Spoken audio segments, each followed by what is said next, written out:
Assalamualaikum warahmatullahi wabarakatuh.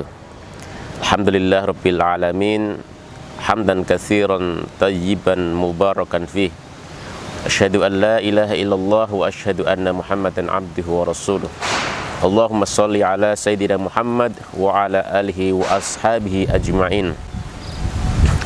Subhanaka la ilma lana illa ma 'allamtana innaka antal alimul hakim.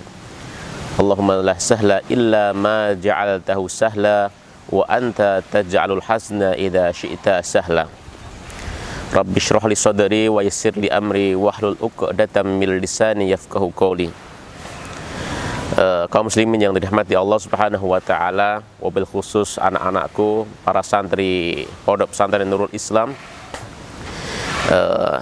Marilah pada kesempatan yang mulia ini, pada hari-hari yang mulia ini, kita senantiasa bersyukur kepada Allah Subhanahu wa taala atas segala limpahan nikmat dan karunia.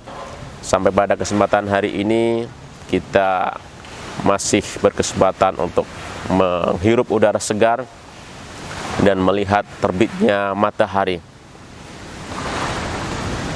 Salawat dan salam tidak lupa senantiasa tercurah kepada teladan baik kita Nabi Muhammad sallallahu alaihi wasallam. Jamaah yang dirahmati Allah Subhanahu wa taala, anak-anakku yang saya sayangi, pada kondisi yang seperti ini di mana kita senantiasa serba dibatasi, hubungan kita dengan saudara kita dibatasi, sekolah kita, proses belajar kita juga dibatasi. Kemudian soft sholat kita juga dibatasi, diambil jarak. Interaksi kita dengan saudara kita juga dibatasi. Akan tetapi jangan sampai hubungan kita dengan Allah Subhanahu wa taala juga kita batasi. Bahkan sebaliknya, justru hubungan kita kepada Allah Subhanahu wa taala semakin kita tingkatkan, semakin kita dekatkan diri kita kepada Allah Subhanahu wa taala. Apalagi pada hari-hari ini di mana kita berada di bulan Dzulhijjah, hari dan bulan di mana Allah Subhanahu wa taala melipat gandakan pahala kebaikan buat kita semua. Untuk itu ada beberapa amalan yang sebetulnya wajib atau harus kita laksanakan sebagai seorang muslim yang mendambakan pahala kebaikan dari Allah Subhanahu wa taala. Rasulullah sallallahu alaihi wasallam bersabda, "Ma min ayyamin a'damu 'indallahi wa la ahabba ilaihi minal amali fihin min hadhil ayyamil ashar. Faksiru fihinna minat tahlil wat takbir wat tahmid." Tidak ada hari yang lebih agung menurut Allah Subhanahu wa taala dan lebih dicintai daripada amal perbuatan pada hari-hari ini, yaitu hari yang 10 pada bulan Dzulhijjah. Fa'aksiru fihinna minat tahlil wat takbir wat tahmid. Maka perbanyaklah di hari-hari itu untuk melafadzkan tahlil, takbir dan tahmid. Jadi yang pertama yang kita kerjakan adalah memperbanyak takbir, tahlil dan tahmid. Kemudian yang kedua, puasa sunnah, khususnya pada tanggal 9 Dzulhijjah. An Abi Qatadah radhiyallahu anhu qala, su'ila an shaumi yaumi Arafah, qala yukaffiru sanatal madiyah wal baqiyah. Dari Abi Qatadah, Rasulullah sallallahu alaihi wasallam ditanya tentang pahala puasa hari Arafah. Beliau bersabda bahwasanya puasa hari Arafah itu menghapuskan dosa setahun yang lalu dan setahun yang akan datang. Dan yang ketiga, memperbanyak doa di hari Arafah. Rasulullah sallallahu alaihi wasallam bersabda, "Khairud du'ai du'a'u yaumi Arafah. Wa khairu ma qultu ana wan nabiyyuna min qabli la ilaha illallah wahdahu la syarikalah. Lahul mulku wa lahul hamdu wa huwa ala kulli syai'in qadir." sebaik-baik doa adalah doa yang dipanjatkan pada hari Arafah. Dan sebaik-baik doa yang pernah saya lafalkan dan para nabi sebelum saya adalah la ilaha illallah wahdahu la syarikalah, lahul mulku wa lahul hamdu wa huwa ala kulli syai'in qadir. Maka selain kita pada hari Arafah berpuasa, puasa satu hari di Arafah, maka kita juga disunahkan, dianjurkan untuk memperbanyak doa, yaitu la ilaha illallah wahdahu la syarikalah, lahul mulku wa lahul hamdu wa huwa ala kulli syai'in qadir. Berapa kali kita lafadzkan? Sebanyak-banyaknya. Boleh ribuan kali, boleh ratusan ribu kali. Semakin banyak, semakin baik. Kemudian yang keempat adalah sholat Idul Adha. An Ummi Atiyah qalat, umirna an nukhrijal awatiqa wal haidha fil idaini yashhadna al khaira wa da'watal muslimin wa ya'tajilul haidu al musalla, muttafaqun alaih. Dari Ummu Atiyah berkata, kami diperintahkan oleh Rasulullah Sallallahu Alaihi Wasallam untuk mengajak keluar para hamba sahaya dan wanita-wanita yang sedang haid pada 2 hari raya, agar mereka menyaksikan kebaikan dan khutbah kaum muslimin. Maka di hari itu wanita yang sedang haid agak menjauhi tempat sholat.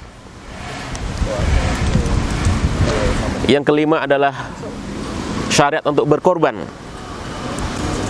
An Aisyata anna Nabiyya sallallahu alaihi wasallam qala, ma amila abnu adam yauman nahri amalan ahabba ila Allahi azza wa jalla min hiraqati damin, wa innahu la ya'ti yaumal qiyamati bikuruniha wa atlafiha wa ash'ariha, wa inna damna yaqa'u min Allahi azza wa jalla bimakanin qabla an yaqa'a 'alal ardi fatibu biha nafsan.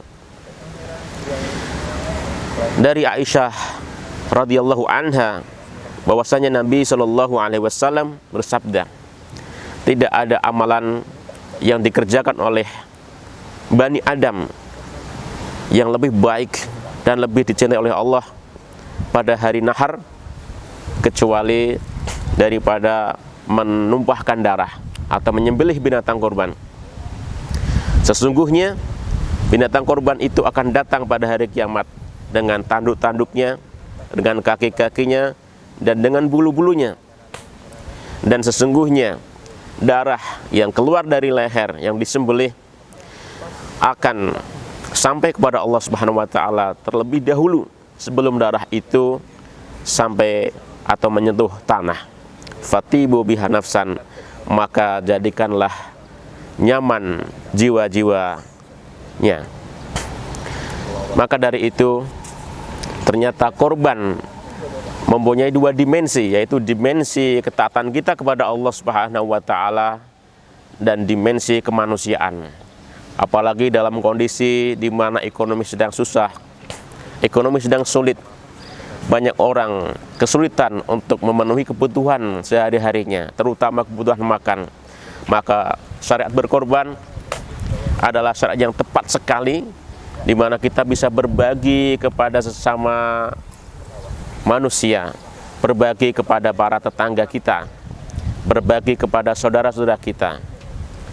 Maka dari itu berkorban mempunyai nilai pahala yang sangat luar biasa. Disebutkan hadis ini, itu adalah amalan terbaik pada tanggal 10 Dzulhijjah. Maka dari itu sebagai muslim